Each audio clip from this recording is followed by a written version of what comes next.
কেউ ভ্যালু না দিলে আমিও আর সেম এনার্জি দেখাই না, সেইটা যেই হোক। আমার জীবনে প্রায়োরিটি অনেক বড় ভূমিকা রাখে। 101টা পথ চিনলেও আমি সবাইকে সবকিছু দেখাই না।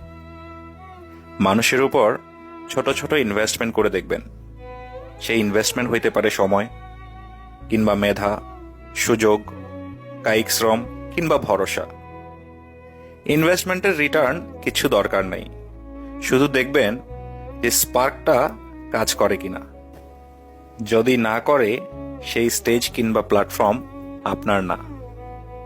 Save your energy, execute plan B.